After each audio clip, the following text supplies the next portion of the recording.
Bonjour et bienvenue à cette session de la conférence de rentrée partenaire 2020 qui va concerner cet après-midi Windows Virtual Desktop. Donc je suis Pascal Solière, je suis Cloud Solution Architect dans la division partenaire de Microsoft France et je suis accompagné aujourd'hui de Julien. Oui, bonjour, bienvenue à toutes et à tous. Julien Guélec, pour moi je suis également architecte dans la division partenaire de Microsoft et je m'occupe en particulier de tout ce qui touche autour du poste de travail et sa sécurité. Et Bonjour Pierre. à toutes et à tous. Je suis donc Pierre Chenet, Cloud Solution Architect comme Pascal, et je suis plutôt orienté sur des sujets infrastructure dans Azure. Parfait.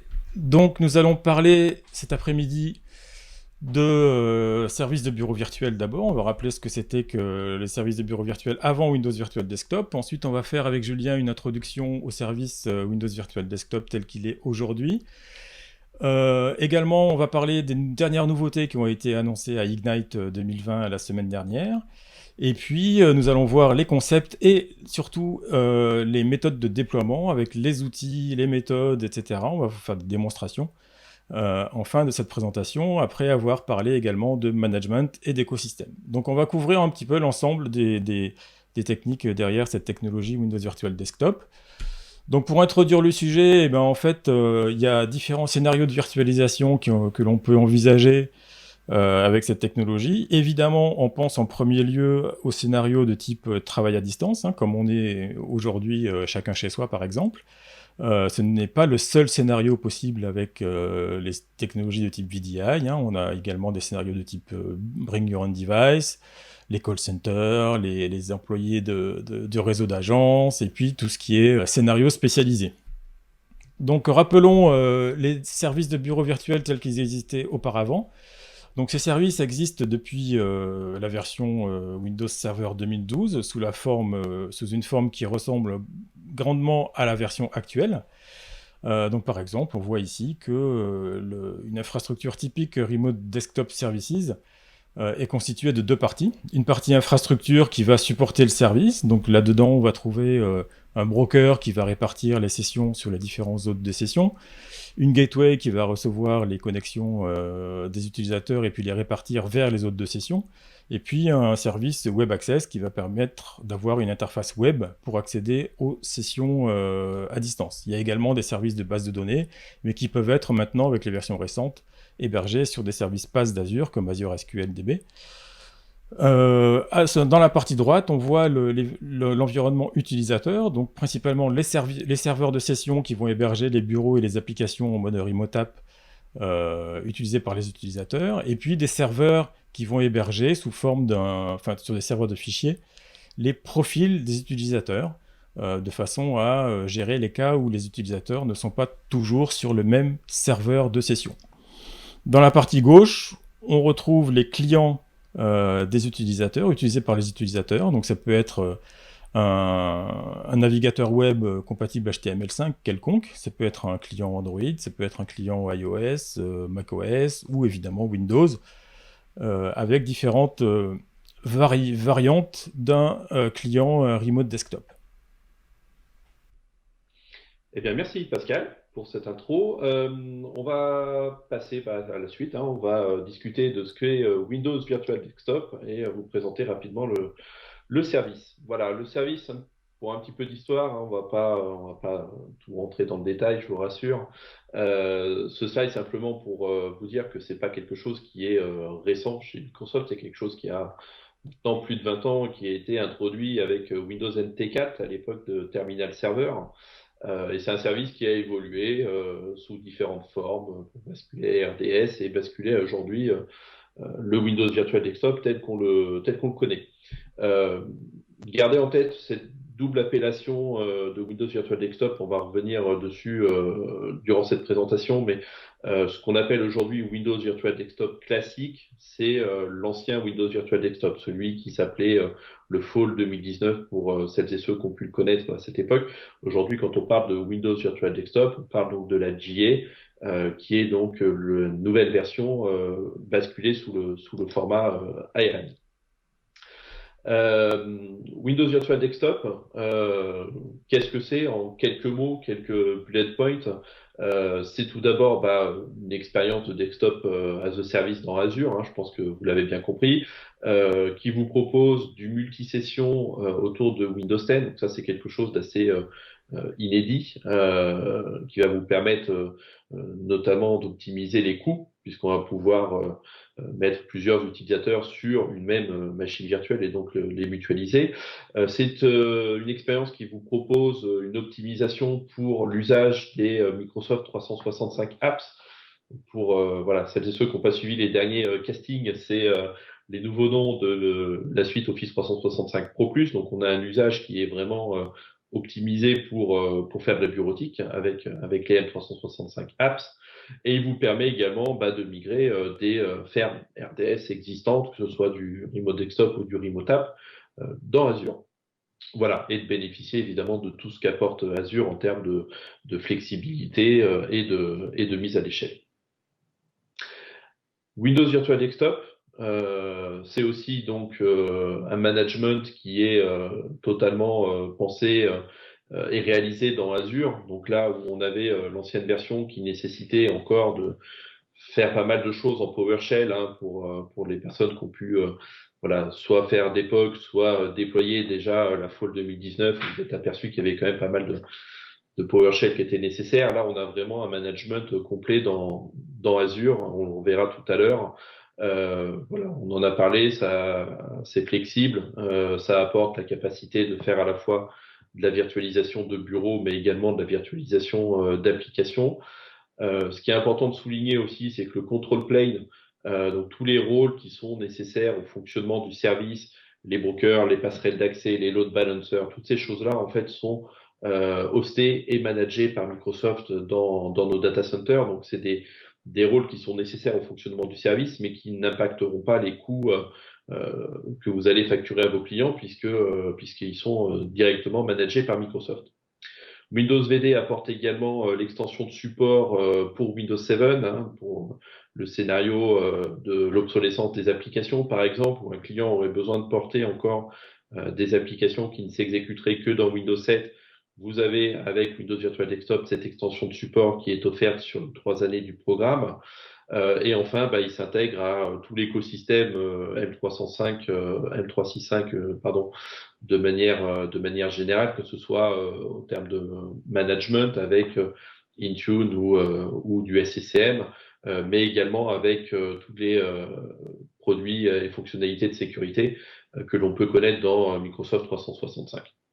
Donc, on va pas forcément tous les détailler. On va retrouver dans M365 voilà l'accès conditionnel, Airbag, le MFA, et on va retrouver d'autres dont on reviendra un petit peu plus tard dans cette présentation avec Pascal, qui sont propres à Windows Virtual Desktop, notamment les technologies de Reverse Connect, dont on va reparler un petit peu plus tard pendant cette présentation. Ce qui est nécessaire en termes de licensing pour pouvoir utiliser Windows Virtual Desktop, donc on va séparer en 2 catégories. On a la première catégorie qui est de la virtualisation d'OS client. Donc ce que j'entends par OS client, c'est un OS client compatible avec le service, c'est-à-dire du Windows 10 mono ou multisession, ou du Windows 7 monosession. Pour pouvoir mettre à disposition un de ces OS dans Windows Virtual Desktop, il va vous falloir bénéficier d'un de ces packs de licence. Donc, on a du M365 en partant par la business et en allant évidemment sur des SKU plus élevés, enterprise ou éducation. Mais également, si votre client n'a pas aujourd'hui de M365, il pourra en bénéficier avec du Windows 10 Enterprise ou éducation et du Windows 10 VDA par utilisateur. Si on souhaite maintenant virtualiser un OS serveur, donc par exemple le scénario de portage de fermes RDS existantes vers Azure, donc il faut également avoir un OS compatible avec le service. Donc on part de 2012 R2 en passant par 2016 et jusqu'à 2019. Et il faut dans ce cas posséder la cale RDS avec la software assurance. Ce qui est important de bien avoir en tête, c'est qu'au-delà de ces aspects licence, il n'y a pas d'autres coûts additionnels si ce n'est la consommation des machines virtuelles qui vont impacter évidemment donc la consommation du client, donc le stockage, le calcul, la mise en réseau. Mais sinon, il n'y a pas d'autres coûts de licence additionnels en dehors de ceux qui sont notés sur ce slide. Sachez également qu'il est possible de bénéficier des instances de machines virtuelles réservées. Donc, lorsque vous faites des pricing pour vos clients, n'oubliez pas de prendre ça en considération puisque vous allez pouvoir réaliser quand même des économies substantielles et donc réduire la facture. FSLogix, on va en reparler un petit peu voilà, dans quelques instants. Donc, simplement garder en tête qu'en termes de licensing, on est sur la même chose que pour avoir accès à Windows Virtual Desktop. Donc, je ne reviens pas en détail dessus. Il n'y a pas d'obligation à utiliser FSLogix lorsque l'on fait du Windows Virtual Desktop. Néanmoins, vu la flexibilité qu'apporte cette technologie, on vous recommande très vivement de l'inclure dans vos plans de déploiement avec vos clients. Les dernières nouveautés, donc on va passer rapidement là-dessus. Voilà, je pense que bon nombre d'entre vous ont peut-être déjà suivi nos sessions un peu plus détaillées, mais pour celles qui ne l'auraient pas, celles et ceux qui ne l'auraient pas, voici les quelques changements. Donc, je vous le disais tout à l'heure, on est passé du Windows VD classique, donc c'est la version non ARM, à Windows VD tel qu'on le connaît aujourd'hui en GA, qui est basé donc sur ARM, qui apporte un certain nombre de nouveautés, sans forcément voilà toutes les détailler ici, mais ça apporte pas mal de changements. Les principales, donc c'est évidemment la publication d'applications qui étaient avant individuelles et qui basculent aujourd'hui soit sur l'individuel, soit sur des groupes Azure AD. Donc c'est quand même beaucoup plus flexible que ce qu'on avait l'habitude de faire. Les consoles admin qui nécessitaient avant soit du PowerShell ou des rôles spécifiques, aujourd'hui, on garde en tête que la plupart des choses ont été basculées dans Azure. On a des changements aussi au niveau des modèles, des commandettes PowerShell qui nécessitaient avant des commandettes spécifiques aujourd'hui qui sont également intégrées dans les consoles, enfin les commandettes Azure. On en reviendra dessus tout à l'heure dans cette présentation avec Pascal. Et voilà, sans rentrer plus dans le détail sur ce slide, c'est les gros changements qui induisent la bascule vers le modèle ARM. Maintenant, les quelques annonces, alors qui ont quelques jours maintenant, qui ont été faites à l'Ignite, donc c'est vraiment très très récent, des choses qui ne sont pas forcément encore disponibles aujourd'hui dans le portail, donc n'allez pas forcément tout de suite vous jeter sur le portail Windows VD parce que vous les retrouverez peut-être pas tout de suite. Néanmoins, c'est des choses qui vont arriver d'ici la fin de l'année calendaire.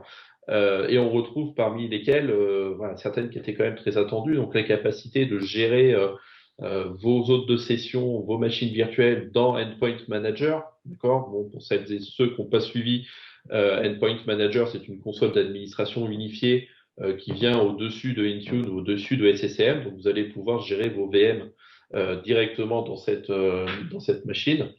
Vous avez la capacité de réduire les captures d'écran pour la sécurité, donc d'empêcher le screen capture. Le MSIX AppAttach, on va en reparler dans quelques instants, directement managé également dans la console. La capacité de demander une connexion RDP directement.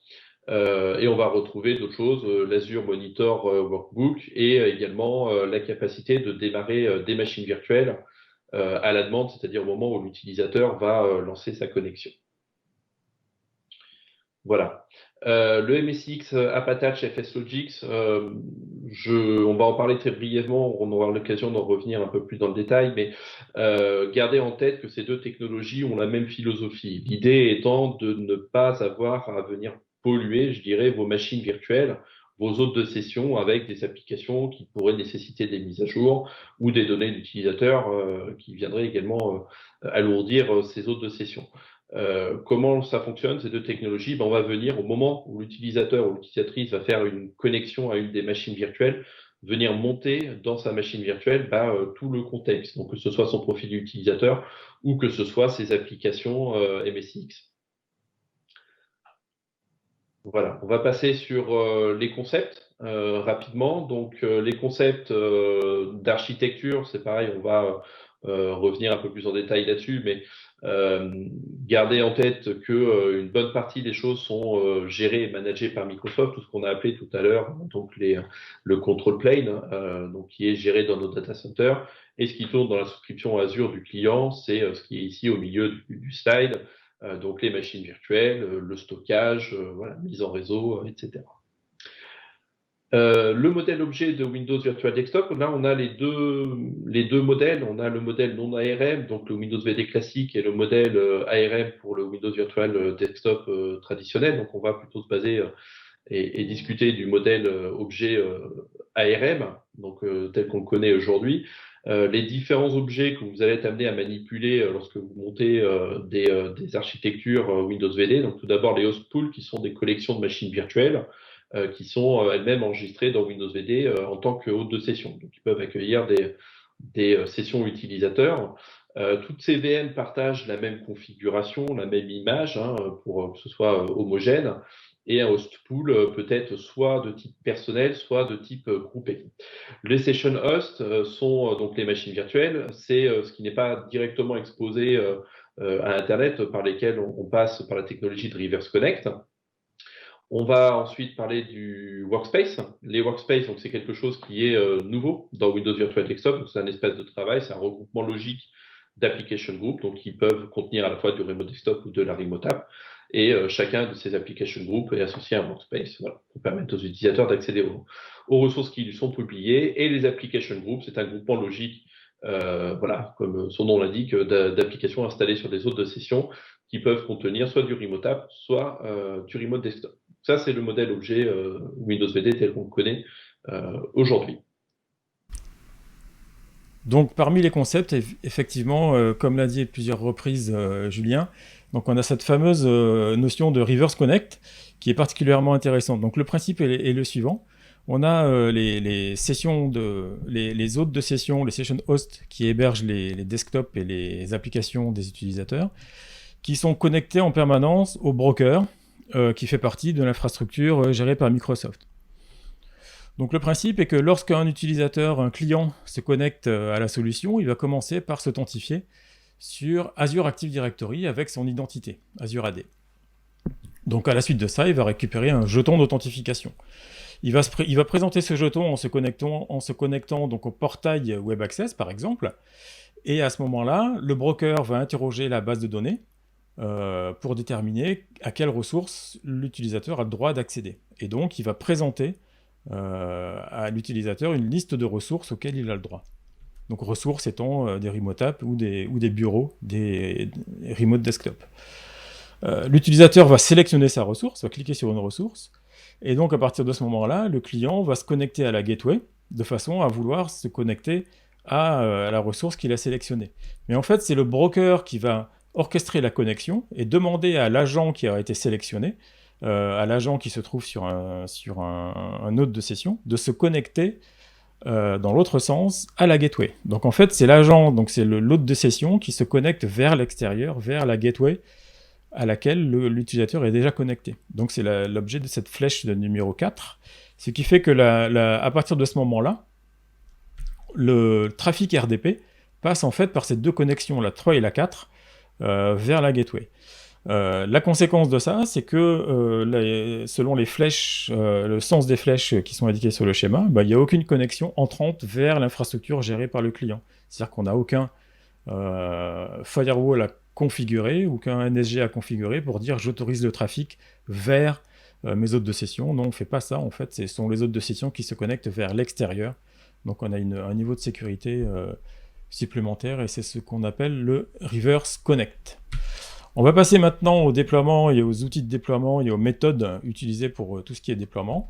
Et on va parler des identités, des images, des architectures de référence, du load balancing, de la création des host pools, etc., jusqu'à la gestion des applications. Et je vais commencer par la notion d'identité avec Windows Virtual Desktop qui fait partie des principaux prérequis à mettre en œuvre avant de pouvoir mettre en œuvre la solution. Donc le principe est le suivant. En fait, on a quelques principes importants dans la gestion des identités avec Windows Virtual Desktop. Le premier, c'est que tous les hôtes de session doivent être joints à un domaine Active Directory. Donc Active Directory, j'entends l'Active Directory à l'ancienne, classique, en mode Kerberos, LDAP, etc. Donc ça veut dire, en conséquence, que tous les hôtes de session doivent être en relation directe avec des contrôleurs de domaine, de pouvoir se connecter directement à des contrôleurs de domaine. Donc soit par le fait que les contrôleurs de domaine sont dans le même VNet que les hôtes de session, soit qu'ils sont dans un VNet connecté par un VNet peering, soit ils sont accessibles via un VPN ou un ExpressRoute parce qu'ils sont sur un site local, sur site chez le client, dans un data center géré par le client. Donc, deuxième contrainte, donc après le fait que tous les hôtes de session doivent être joints à un domaine Active Directory, ce fameux domaine Active Directory doit être synchronisé avec le tenant Azure AD, qui héberge donc les comptes cloud des utilisateurs. Donc ça, c'est fondamental, c'est obligatoire. Donc on doit avoir une synchronisation qui se fait entre le domaine Active Directory et le tenant Azure AD. Donc ça veut dire qu'on a le choix entre deux solutions, et c'est là qu'il y a un choix important à faire. Première solution, Azure AD Connect. Donc on synchronise les comptes de AD vers Azure AD, classique. C'est une solution classique. Et deuxième solution, Azure AD DS. Donc Azure Active Directory Domain Services, qui est le service managé dans Azure, qui consiste à en fait faire une synchro dans l'autre sens, de Azure AD vers des contrôleurs de domaine managés qu'on va installer dans les VNet du client. Donc on a le choix entre ces deux solutions et on va voir juste après les pour et les contre. Troisième contrainte, seuls les utilisateurs synchronisés peuvent utiliser le service. Et ça c'est important. Et c'est ce qu'on voit dans la quatrième contrainte d'ailleurs, c'est le fait qu'on a une double authentification. Donc en premier lieu, comme je vous ai indiqué précédemment avec le Reverse Connect, l'utilisateur s'authentifie sur Azure AD. Donc il va récupérer son jeton Azure AD. Et dans un deuxième temps, il va ouvrir une session Windows sur l'hôte de session. Et donc ça veut dire que là, on va avoir une ouverture de session avec un compte Active Directory. Et ces deux comptes, Azure AD et Active Directory, doivent être synchronisés. Ça doit être le même compte synchronisé entre les deux.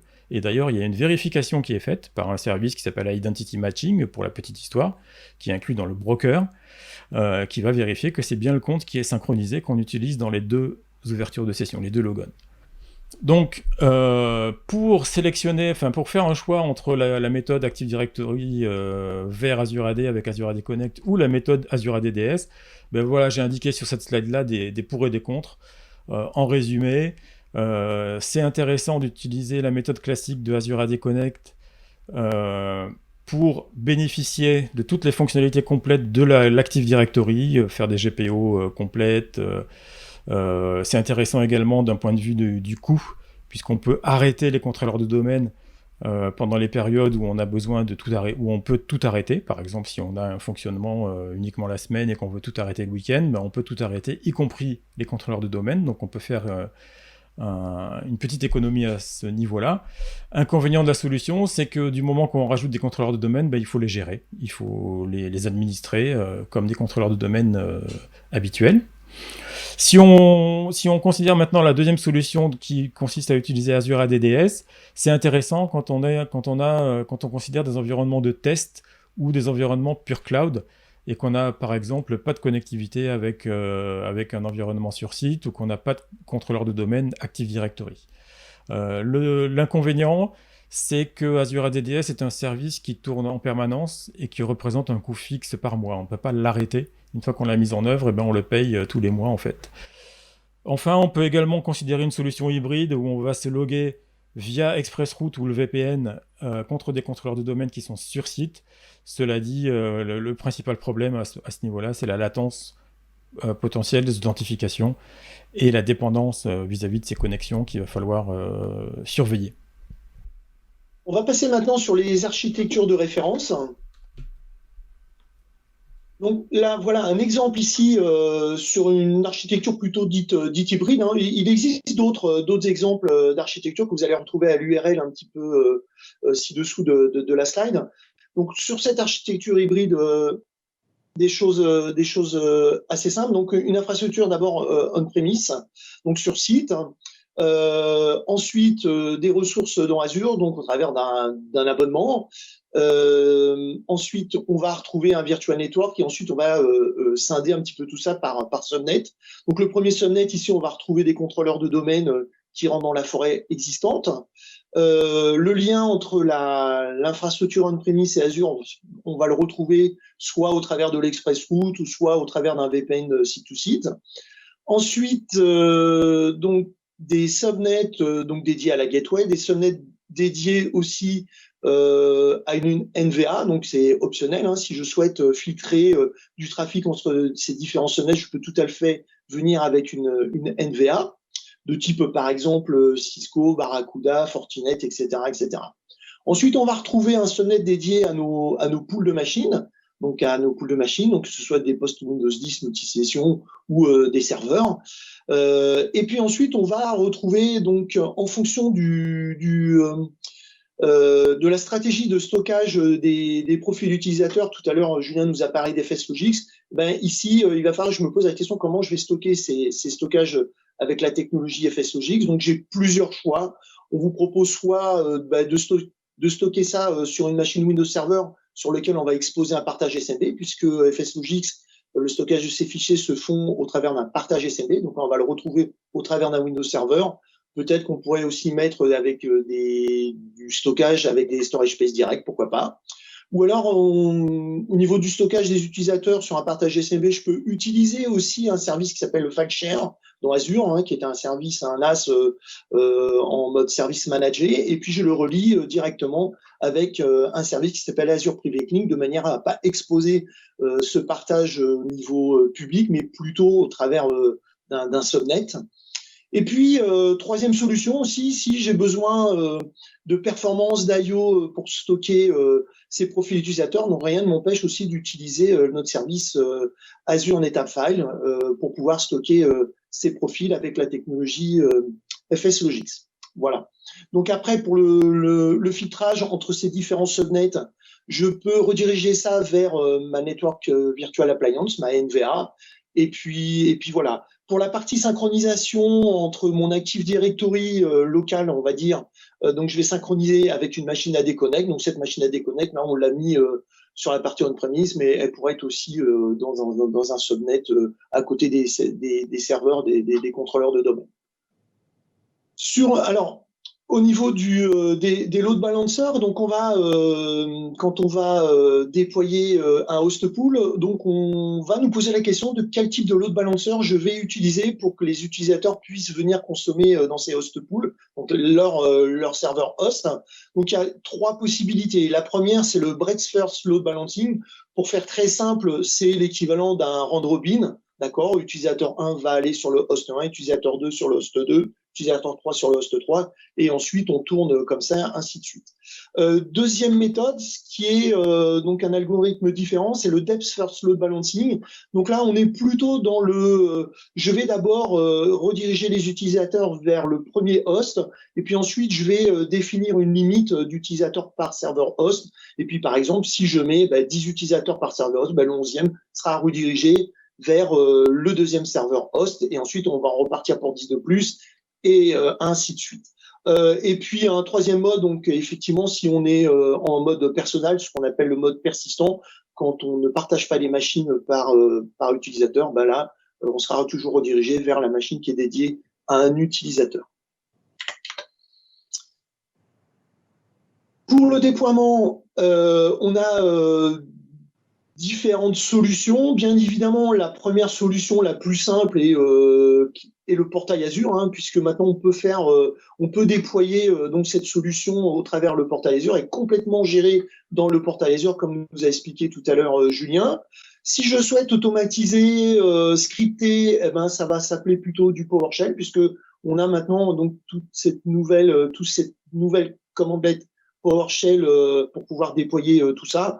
On peut faire certaines choses au travers de l'Azure CLI, mais c'est, on va dire, plus restreint. On va pas en rajouter là-dessus. Puis si je veux industrialiser un petit peu tout ça, plutôt si je souhaite aussi avoir une approche DevOps pour pouvoir déployer toutes ces infrastructures, évidemment, pour l'instant, on n'a que le template ARM pour pouvoir le déployer le plus rapidement possible et le plus, simplement. Et puis, si je suis dans une approche DevOps, je peux m'appuyer aussi sur des outils tierces pour pouvoir faire des pipelines de déploiement. Donc, on peut utiliser Azure DevOps ou alors ou alors utiliser GitHub Action pour le faire.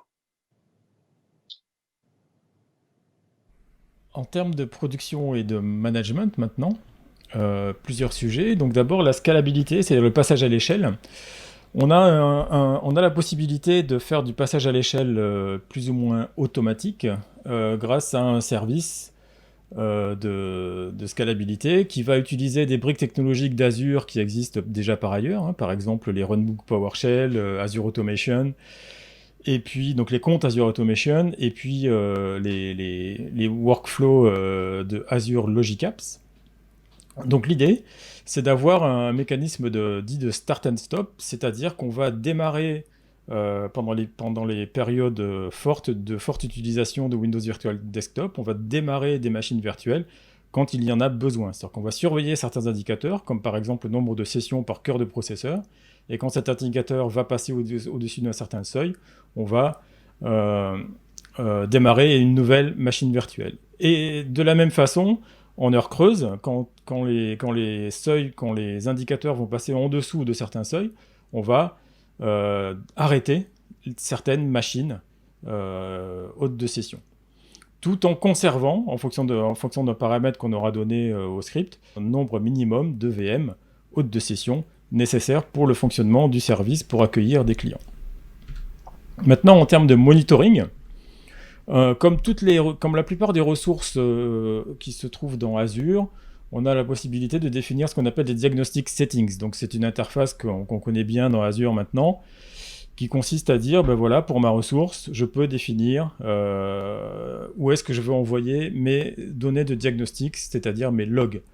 Je peux envoyer vers un workspace log analytics pour ensuite avoir une analyse en temps réel de ces données, avec des requêtes KQL par exemple. Je peux envoyer mes données vers un Event Hub pour être streamé dans un Event Hub pour être récupéré par un service externe, par exemple un CM externe à la solution.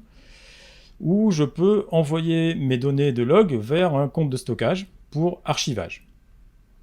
Donc je peux définir ces diagnostic settings à 3 niveaux, au niveau des host pools, au niveau des groupes d'applications, d'application group, et au niveau des workspaces. Donc ces 3 types d'objets Azure peuvent générer des données de diagnostic.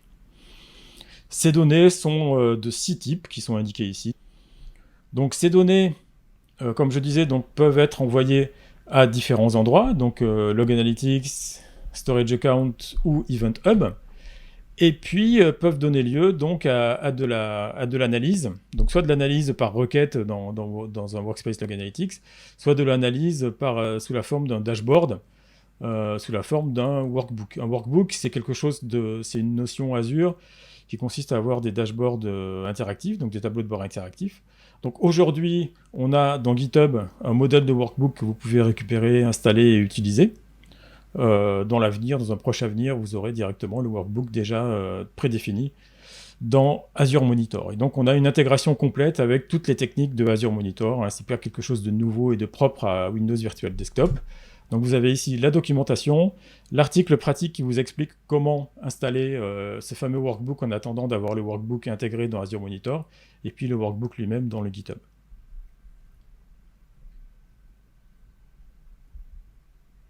Passer maintenant à l'écosystème. Donc on a vu le control plan de Microsoft, celui d'Azure, donc qui est gratuit comme vous l'a expliqué Julien tout à l'heure. Donc il existe d'autres control plans pour pouvoir consommer du Windows Virtual Desktop, notamment par exemple les post Windows 10 multi-user, multi-session. Donc le premier control plan qui est disponible, c'est celui de Citrix. Hein, on peut tout à fait, au travers du Citrix Cloud, venir pouvoir déployer donc des infrastructures Windows Virtual Desktop, donc notamment le post Windows 10 multi-user, multi-session. Donc on le fera au travers de la console Citrix, la console de management de Citrix Cloud, pour pouvoir déployer ces ressources. Donc là, par contre, effectivement, la couche réseau ne sera pas la même, les outils de déploiement ne seront pas les mêmes, et le control plan, effectivement, sera lui payant.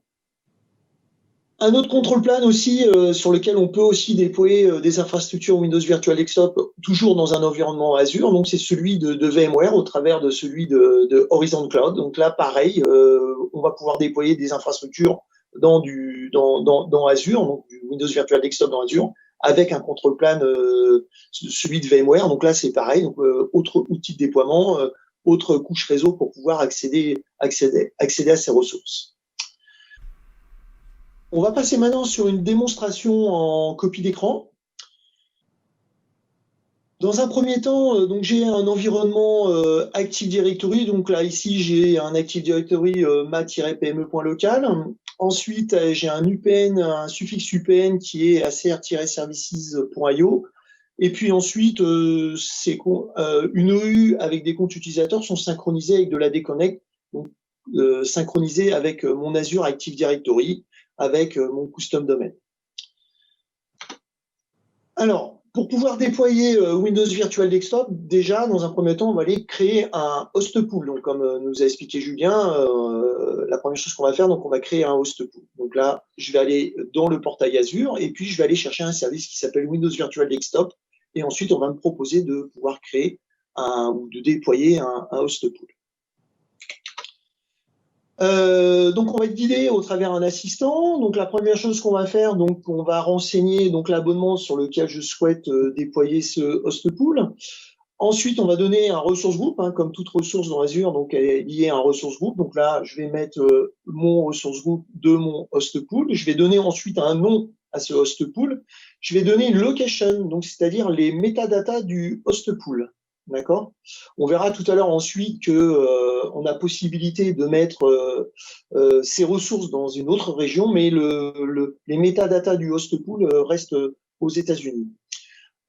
Ensuite, quel type de host pool je vais déployer. Donc, soit on est sur du personnel ou du partagé. Donc là, ici, dans cet exemple, je vais déployer donc un host pool avec 2 hosts, donc partagé avec des utilisateurs. Donc, je prendrai plutôt la partie partagée. Cool.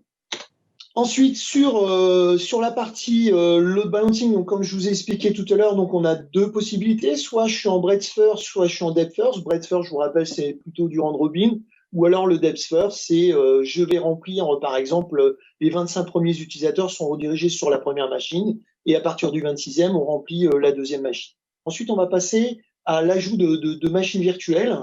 Donc là, ici, je vais mettre mes machines virtuelles dans le même ressource group que du host pool, mais encore une fois, vous pouvez mettre ces ressources dans une autre région. Typiquement, si vous voulez déployer des hosts dans la région France centrale, vous pouvez tout à fait le faire. Ici, c'est là où je vais déployer, donc c'est là où je vais venir définir les tailles de machines. Ensuite, sur le nombre de machines virtuelles, donc le nombre de hosts, donc là, je vais en mettre 2. Ensuite, je vais mettre un préfixe de ces machines virtuelles. Donc là, ici, j'ai mis Windows WVD-host et donc le premier host s'appellera Windows Virtual Desktop-host-0. Ensuite, là, je vais choisir mon image, puisque on peut s'appuyer sur des images qui sont dans la galerie du marketplace d'Azure, ou alors je peux venir avec ma propre image. Typiquement, si je veux avoir vraiment une image complètement customisée, etc., je peux tout à fait générer un VHD, le stocker dans un blob storage, dans un storage blob, et puis ensuite revenir la redéployer et puis m'appuyer là-dessus. Sinon, je peux m'appuyer sur la galerie d'Azure.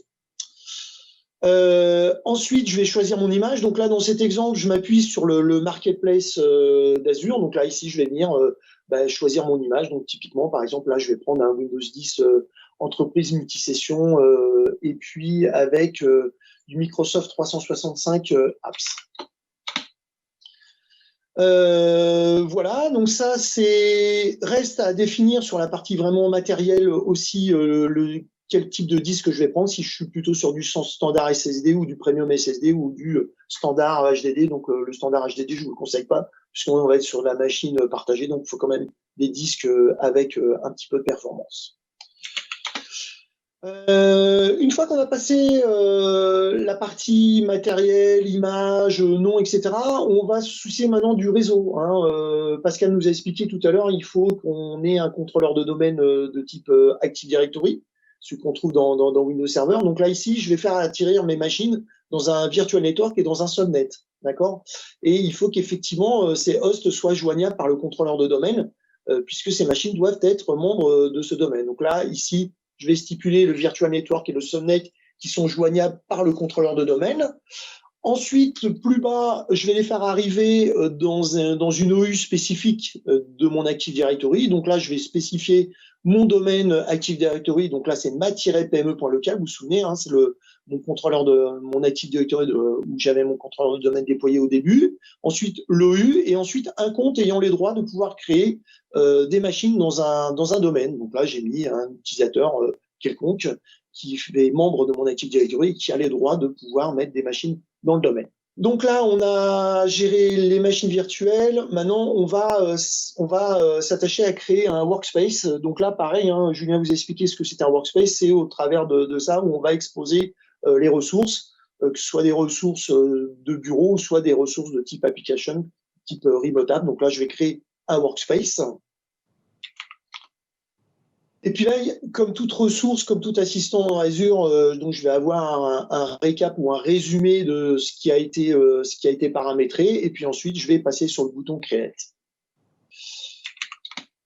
Là, au moment où je vais donc lancer la création, je vais avoir une vue la progression du déploiement. Ici, il va créer donc mes ressources host, il va me créer un availability set et ensuite il va m'envoyer un template qui va me créer ces machines virtuelles. Voilà. Donc là, vous comptez à peu près 5 minutes par machine, par host. Donc là, vous comptez une dizaine de minutes. Ici, on va retrouver donc toutes mes ressources. Donc là, c'est là où on va retrouver les hosts, mes workspace, mon workspace, mes cartes réseau, mes host pools, les disques, les availability sets, et puis mon application group. Voilà. Donc ça, ce sont les ressources qui viennent d'être déployées. Quand je retourne sur la partie Active Directory, dans mon OU spécifique, là, je vois les machines arriver dans mon OU. Ensuite, quand je vais sur une machine virtuelle, je vais voir effectivement un récap de ce qui a été, je vais voir son IP, etc., etc. Et ensuite, je vais cliquer dans Extension. Dans Extension ici, je vais voir 2 extensions. La première, le Join Domain, hein, puisque pour que la machine puisse rentrer dans le domaine, on va s'appuyer sur cette extension, donc qui est sur laquelle on s'en sert souvent dans Azure. Et puis une autre extension importante qui est le DSC Extension, ce qui va me permettre de pouvoir, c'est là-dessus où on va venir installer les agents, les fameux agents dont Pascal vous a parlé tout à l'heure, qui dialoguent en permanence avec le broker de votre contre-plage. Ensuite, si je vais dans Host Pool ici, donc je clique dans Host Pool. Dans Host Pool, je vais pouvoir voir donc un récap de cette ressource Host Pool, et puis je vais surtout cliquer dans Session Host ici. Voilà, où là je vais voir mes 2 hôtes de session qui sont installés dans mon Host Pool. Ensuite, je peux aller dans Application Group au niveau du Host Pool. Là, ici, je vais voir les Desktop Application Group. Donc, par défaut, quand on déploie quelque chose au travers de cet assistant, donc c'est pas du remote app, hein, c'est du desktop, hein, donc c'est bien du partage de bureau. Voilà. Donc ensuite, je vais cliquer dans le Desktop Application Group et ensuite, il me restera plus que simplement à assigner les droits aux utilisateurs de pouvoir consommer dans cette application group. Voilà. Donc là, ici, je vais être redirigé vers un assistant.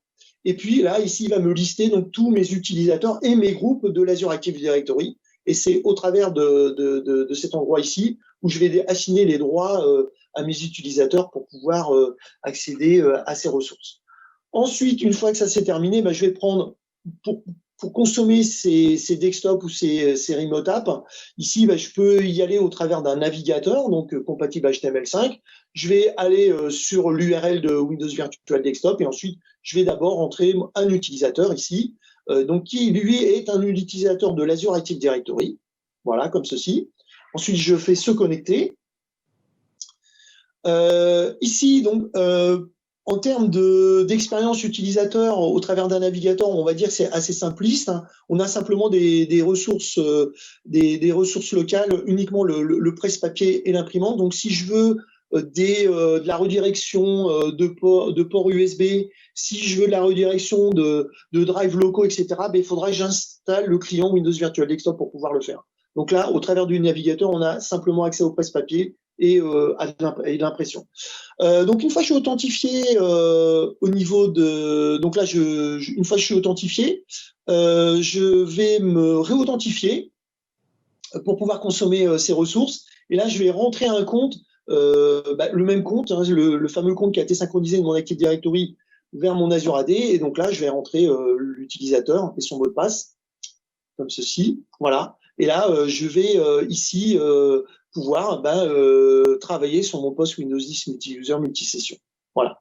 Ça, c'est une manière de faire. Sinon, on va passer sur une copie d'écran là où j'ai vraiment installé le client Remote Desktop. Pareil, donc là, une fois qu'il est installé, je vais aller dessus. Ensuite, seront présentés mes workspaces. Je peux avoir plusieurs workspaces aussi. Ensuite, j'aurai simplement à m'authentifier une fois ici pour pouvoir consommer mon poste Windows 10. Voilà. Voilà. J'en ai terminé pour cette démonstration. On va passer à la conclusion. Merci Pierre, merci Pascal. Eh bien écoutez, voilà, nous sommes arrivés à la fin de cette session. Vous retrouverez ici toutes les références vers Windows Virtual Desktop, les annonces de l'Ignite, les dernières nouveautés, la roadmap. Donc je vous laisse prendre connaissance de ces liens. N'hésitez pas à les bookmarker et à les consulter régulièrement. Et pour notre part, on vous remercie d'avoir assisté à cette session et on vous souhaite une excellente fin de journée.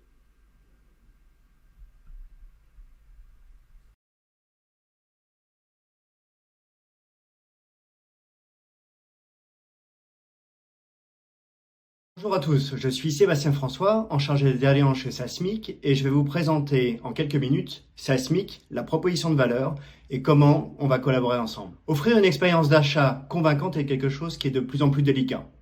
Si on prend l'exemple dans le B2C d'Amazon, Netflix ou même Spotify, ils ont compris que l'expérience devait être guidée au travers d'avis, au travers de suggestions de produits et que l'acheteur puisse faire un choix le plus rapidement possible et surtout un choix avisé par rapport à ses besoins, par rapport à ses attentes. Dans le monde B2B, on utilise ces mêmes principes et on peut y ajouter l'environnement compétitif qui pousse les organisations à devoir se différencier et aussi le besoin pour les commerciaux d'être le mieux accompagnés parce que les offres s'étoffent de plus en plus et les commerciaux malgré tout doivent être de véritables conseillers. Eh bien, Seismic adresse ces challenges en apportant 3 bénéfices clés. Le premier des bénéfices est l'efficacité commerciale.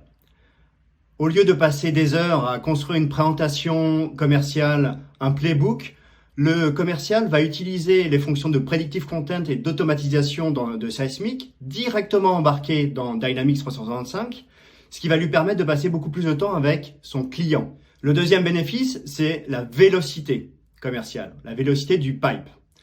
Et du coup, le fait de pouvoir automatiser, le fait de pouvoir proposer du contenu qui soit adapté à chaque étape du processus de vente va permettre au commercial d'être au plus proche de l'expérience client et du coup d'accélérer ce cycle de vente. Enfin, le dernier bénéfice, ça va être d'augmenter la performance à grande échelle. Et pour ça, en fait, on a dans Seismic la possibilité d'avoir un dashboard que le marketing peut utiliser pour améliorer le contenu et qu'il soit plus impactant, et pour les sales managers d'avoir le feedback du terrain en termes d'engagement client, du fait des rapports, et aussi connaître la performance de ces équipes. Vous voyez à l'écran un échantillon de nos clients, de nos références dans le monde. Microsoft, IBM font partie de ces références. Si on se concentre sur la France, on a quelques références comme BPCE par exemple, BNP ou encore Tikeo, SoftBank qui ont choisi Seismic pour accélérer leurs ventes et aussi apporter un contenu personnalisé à leurs clients. Et donc ce qui m'amène à vous présenter Seismic en quelques mots. Donc Seismic, c'est 10 ans d'expérience, c'est 1000 personnes dans le monde, 90 en Europe, 15 en France. Et au niveau du go-to-market, des secteurs, c'est cross-sectoriel, plutôt entreprise mid-market, avec des interlocuteurs que nous adressons, direction marketing, direction commerciale, fonction sales enablement, qui est la fonction émergente, et aussi l'IT bien sûr, et les autres décisionnaires, CEO ou autres C-level. Alors pour vous, chers partenaires, finalement, pourquoi collaborer avec Seismic ? Alors déjà, Seismic est partenaire stratégique de Microsoft. Nous sommes ISV Connect Premium sur Dynamics et nous sommes IP Co-Sell sur Azure. Et il y a plusieurs raisons pour lesquelles collaborer avec Seismic, mais il y en a particulièrement 4. La première, c'est de multiplier les succès auprès de vos clients, notamment avec l'adoption de Dynamics que Seismic permet d'améliorer. Le deuxième, c'est de créer plus de valeur auprès de vos clients. La troisième, c'est de pouvoir associer le service, le delivery, aux côtés de la licence que vend Seismic. Enfin, la dernière, c'est de pouvoir être apporteur d'affaires ou revendeur de Seismic et donc d'augmenter vos revenus sur la licence ainsi vendue aux clients de Seismic ou vos clients plus spécifiquement. Et le développement de ce succès-là va se faire au travers de 3 principales activités. Quels sont nos objectifs finalement pour cette année? Le premier objectif, il est de évangéliser le marché. La fonction de Sales Enablement, bien que très pertinente et très impactante pour les organisations sur leur ROI, sur l'expérience client, sur aussi l'image de marque, est encore émergente. Le deuxième aspect, c'est de pouvoir développer notre écosystème localement. Microsoft, XMLIS par exemple, Mazao sont des premiers partenaires, mais il y a tout à faire, il y a tout à construire avec vous. Et enfin, le dernier élément, c'est de construire des success stories. La troisième activité de l'année, ça va être justement de construire ces projets, de rendre d'avoir la satisfaction auprès de nos clients respectifs et du coup de construire de belles histoires avec nos clients. Un grand merci pour votre écoute et je vous souhaite un bon séminaire. Merci à tous. Bonjour à tous, je m'appelle Mathieu Poupard, je suis responsable Go-to-Market pour Klaxoon. Je voulais tout d'abord vous souhaiter à toutes et à tous une excellente rentrée. Nous sommes fiers de pouvoir participer à cette conférence de rentrée de l'écosystème partenaire de Microsoft dont nous sommes fiers de faire partie. Une rentrée qui s'annonce bien chargée pour les équipes de Klaxoon et de Microsoft dans une logique d'accélération de notre dynamique de co-sell. Quelques mots d'ailleurs sur nous pour celles et ceux qui ne nous connaissent pas encore. Klaxoon est une société basée à Rennes en Bretagne. Aujourd'hui 250 collaborateurs, 50 millions d'euros levés depuis notre création en 2015 et plus d'1 million d'utilisateurs dans 120 pays. Klaxoon conçoit des outils pour travailler plus efficacement en équipe. Nous aidons les équipes à se synchroniser plus efficacement. Nous concevons des outils qui vont d'un espace de travail collaboratif visuel à des activités participatives de type quiz, sondage, quiz gamifié et qui s'utilisent également depuis Microsoft Teams depuis 2018, date anniversaire de notre début de partenariat avec Microsoft. Je vous le disais, pas mal de choses en cette rentrée en termes d'actualité avec Microsoft. Nous sommes fiers d'annoncer la disponibilité de Klaxoon dans Azure en ce mois de septembre. Nous avons d'autres projets d'innovation sur la question de l'interopérabilité de nos outils Klaxoon depuis Teams, une présence dans la partie meeting, le fait de pouvoir utiliser Azure Communication Services également. Pas mal de choses avec ce qui nous intéresse aujourd'hui, la possibilité de renforcer nos liens de co-sell avec Microsoft, mais également son écosystème de partenaires. Un cas client que je souhaitais vous partager aujourd'hui, symbolique de la dynamique co-sell et de la réelle complémentarité entre les outils de Microsoft et les outils de Klaxoon, c'était celui de Schneider Electric, client historique pour Klaxoon depuis 2015, avec des usages assez divers, assez variés de notre suite d'activités collaboratives. On nous trouve utilisés chez Schneider Electric pour dynamiser des temps de réunion, pour permettre de dynamiser les parcours de formation, qu'on soit d'ailleurs sur des temps de formation en live ou pour aller chercher aussi également des logiques de blended learning. Deux choses que je souhaitais vous partager sur le réel succès de cette collaboration et de ce que permet une connexion technologique entre Teams et Klaxoon et ce qu'il en découle en termes de potentiel de co-sell entre nos deux organisations. Ce sont des exemples très parlants. Schneider Electric, par exemple, utilise énormément Klaxoon en complément de Microsoft Teams pour faciliter la synchronisation d'équipes dispersées au sein de sa division Learning, des équipes qui ne sont pas sur site ensemble pour travailler sur de nouveaux projets de formation, pour faire des retours d'expérience sur les classes virtuelles et toutes les actions de formation lancées au sein du groupe. Eh bien, ce sont nos activités de type board, de type questions en direct, vote, sondage, nuage de mots qui sont mobilisés directement depuis Teams pour faciliter une synchronisation de ces équipes qui ne se fait pas toujours d'ailleurs pendant des temps de réunion mais qui se fait sur des temps plus longs. Eh bien, on laisse ces activités Klaxoon accessibles depuis un onglet dans un canal d'une équipe pour permettre à chacune et chacun, lorsqu'il arrive au bureau, de prendre l'information de manière visuelle, de manière concise, en complémentarité de Microsoft Teams.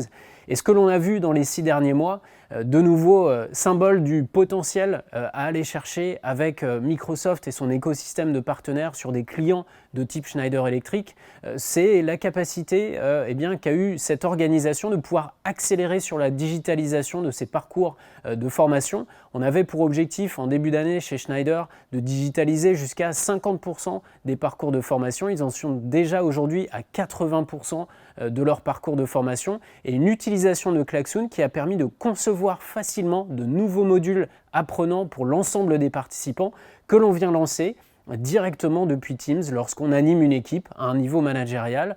Et aujourd'hui, Schneider Electric estime qu'il est de l'ordre de 1,2 million de ROI économisés avec l'utilisation de Klaxoon mobilisé depuis Teams pour aller accélérer sur cette logique de digitalisation de leur parcours de formation. Notre ambition commune avec Microsoft en cette année fiscale 2021, comme je vous le disais en prenant le cas de Schneider Electric, c'est bien d'accélérer cette logique de co-sell avec 2 éléments, bien sûr, Klaxoon porté sur Azure qui ouvre de nouvelles perspectives commerciales pour Microsoft, mais bien également positionner Klaxoon comme l'un des ISV de référence dans cet effort d'adoption de Teams as a platform, Teams qui est utilisé bien sûr pour s'entendre, pour se voir et pour échanger en termes de communication, mais qui permettra demain aussi d'adresser des scénarios de collaboration beaucoup plus riches. Et vous l'avez vu dans les cas d'usage que je vous partageais du côté de Schneider, il y a une réelle complémentarité, un réel usage de Klaxoon mobilisé directement depuis Teams pour aller chercher ces scénarios plus riches d'animation de réunion, d'animation d'ateliers, de pilotage de projets en développant des réflexes agiles. Et c'est bien sur ces dynamiques que nous allons travailler ensemble dans les semaines et les mois à venir avec Microsoft et l'écosystème de partenaires de Microsoft France. Et nous avons hâte de démarrer cette nouvelle année fiscale. Je m'appelle Rodolphe Muller, je suis en charge du groupe Airbus pour Capgemini Cloud Infrastructure Services. Nous avons gagné ensemble avec Microsoft vraiment une superbe affaire de migration des applications Airbus vers Azure. C'est un dossier que nous avons construit ensemble, un pure shaping. Nous avons élaboré un premier business case ensemble, puis nous l'avons partagé avec Airbus. Nous sommes entrés rapidement en négociation directe et exclusive, ce qui est extrêmement rare. Et je crois qu'il faut souligner ici la qualité du tandem Microsoft et Capgemini. Ce deal n'a pu exister que par l'excellente complémentarité des entreprises et je dirais même la complémentarité des équipes. Par ailleurs, nous avons su trouver les moyens juridiques et contractuels pour permettre la signature du dossier, encore une fois à 3, ce qui était un vrai challenge. Nous sommes passés désormais en delivery, avec une gouvernance comme d'habitude à 3, et comme le premier comité de pilotage s'est vraiment bien passé, nous avons de belles ambitions sur 2021 pour développer et faire foisonner cette superbe affaire que nous sommes très fiers d'avoir remportée ensemble, Microsoft et Capgemini.